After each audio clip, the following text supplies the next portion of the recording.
Imagine unlocking your own front door after a long trip, only to find the neighborhood busybody lounging in your robe, sipping wine from your cellar, and claiming your mansion as her community asset.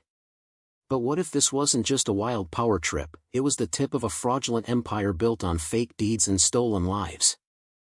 And the quiet owner flipped the script with ice-cold revenge?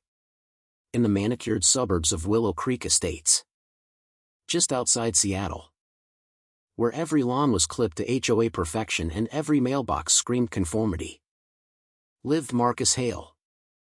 He was the kind of guy who kept to himself, a software engineer who'd hit it big with an app that streamlined corporate logistics, cashing out at 35 and buying the sprawling colonial at the end of the cul-de-sac. No flashy cars, no wild parties, just a guy who valued his privacy in a neighborhood that treated rules like holy scripture. But whispers followed him from day one. He's probably dodging taxes, the gossips said. Why else would he work from home all day? Marcus heard it all through the grapevine. The Nextdoor app lit up with subtle digs, but he smiled and waved, filing it away like code in a database.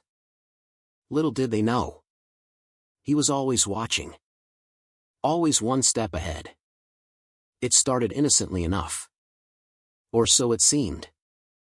Marcus had jetted off to a tech conference in Berlin for a month, leaving his house in the care of a trusted service that handled mail and security checks. He didn't broadcast his travels. Why invite trouble? But trouble found him anyway, landing back stateside a week early due to a canceled panel. He pulled up to his gate at dusk, punched in the code, and nothing. The keypad blinked red, mocking him. Weird, he muttered, overriding it with his admin app. As he rolled into the driveway, an unfamiliar SUV sat there, gleaming under the motion lights, heart pounding just a tad. He slipped in through the side door with his spare key fob. The house smelled wrong, like lavender candles and takeout Thai. In the living room, a yoga mat unrolled across his Persian rug, flanked by empty wine bottles. Upstairs, the master's sweet light glowed. Marcus crept up, phone recording just in case. There she was, Evelyn Cartwright, the HOA president, sprawled on his bed in silk pajamas that looked suspiciously like his ex's leftovers. She was scrolling through her tablet, muttering to herself. Evelyn, he said, voice steady as steel. She jolted up, eyes wide as saucers. Marcus? You're early. Her face twisted from shock to that polished HOA smile. This is awkward. I was just securing the property. We heard rumors of abandonment, foreclosure whispers. As president, it's my duty to preserve community standards. Marcus leaned against the doorframe, arms crossed. Abandonment? I paid cash for this place. No mortgage. No liens. And you're... What? House sitting with my Bordeaux. Evelyn straightened, clutching the tablet like a shield. Look. The board voted on emergency stewardship protocols. Properties left unattended pose risks, vagrants, depreciation. I'm here on official business. He couldn't help a dry chuckle. Official business includes raiding my closet? She flushed but doubled down. This is for the greater good. You haven't attended a single meeting. People talk. Marcus. They say you're reclusive. Maybe even evading something.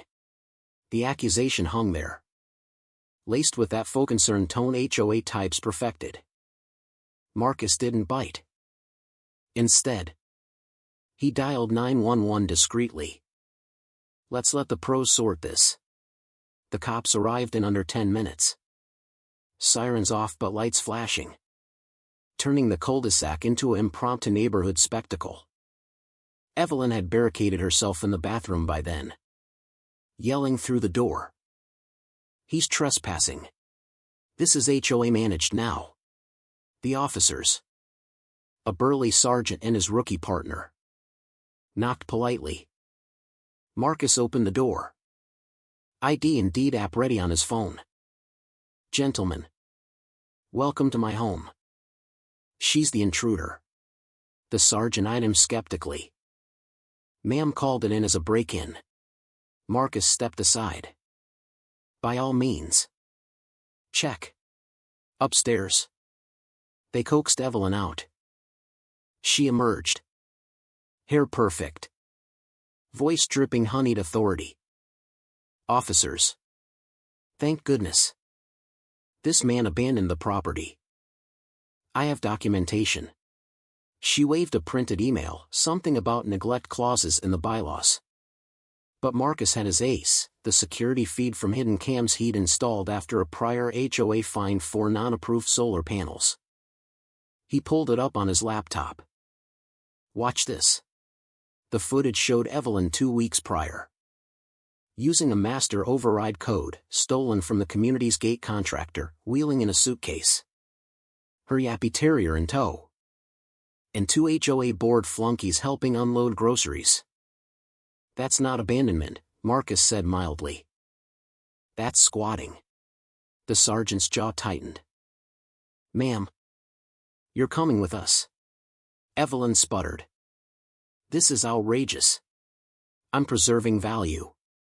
Do you know how property taxes fund our schools? As they cuffed her. She shot Marcus a venomous look. You'll regret this. The community stands with me. Neighbors peeked from windows.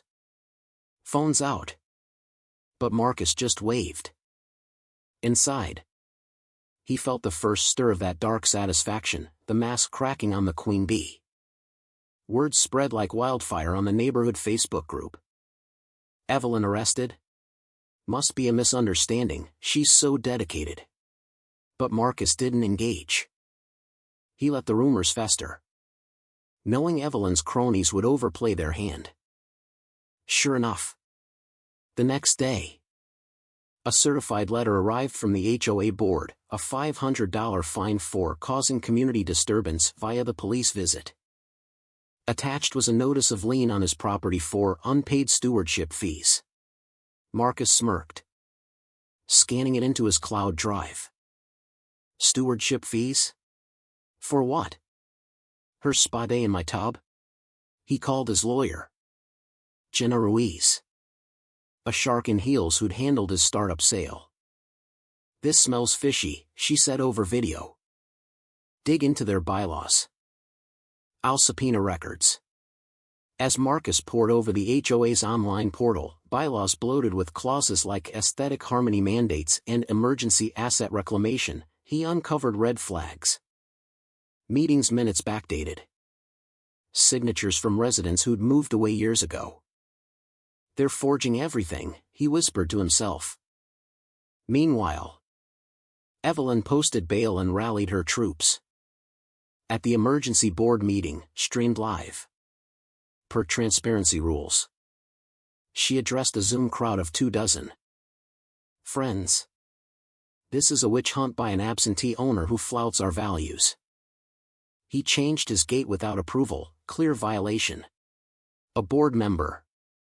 Chunky Greg with a perpetual sweat sheen. Chimed in. Absolutely. We've protected this community from decline. Marcus's neglect invited this intervention. Laughter bubbled in Marcus's throat as he watched anonymously. Neglect? I was gone 3 weeks. Not 3 years. Tensions escalated when Marcus's mail started vanishing, rerouted to the HOA office. For security. He confronted Greg at his doorstep. Recorder rolling. Where's my packages? Greg puffed up. Per protocol. Unattended homes get mail held. Safety first. Marcus tilted his head. Unattended? My cams show your wife walking her dog past my house daily. Funny how safety only applies to critics. Greg stammered. Well, Evelyn said. I mean, The board agrees. Marcus walked away. But not before dropping. Tell Evelyn her little empire's crumbling. I found the forgeries. That night. Anonymous tips flooded his inbox from neighbors. They fined me for my kid's lemonade stand, unlicensed commerce. Threatened eviction over holiday lights. The pieces clicked. Evelyn wasn't just a Karen, she was running a racket. Fining folks into submission. Pocketing administrative cuts. Jenna struck gold with the subpoenas. The HOA's LLC had filed bogus claims, fake foreclosures on 3 other homes. All owned by out-of-towners, a military family deployed. An expat in Asia. A snowbird in Florida. They'd secured them. Then listed for short-term rentals. Funneling cash into personal accounts. Wire fraud. Conspiracy, Jenna grinned. And Evelyn's signatures everywhere. Marcus leaked a teaser to a local blogger, HOA president caught squatting, bigger scam brewing? The post went viral. Comments exploding. Classic Karen move. Bet she's got a clipboard of excuses. Evelyn fired back in a press release, this is defamation from a disgruntled loner. We're upholding standards against chaos. But her voice cracked in the attached video. That smug facade slipping. The boil-over hit at the community pool party, Evelyn's annual Unity event, now a powder keg. Marcus showed up uninvited. Casual in jeans. Carrying a folder. Evelyn spotted him. Marching over with her entourage. You have no right here. This is for compliant members. He smiled thinly. Compliant? Like how you complied with the law by forging deeds. Gasps rippled through the crowd. Greg blustered. Slander. We'll sue.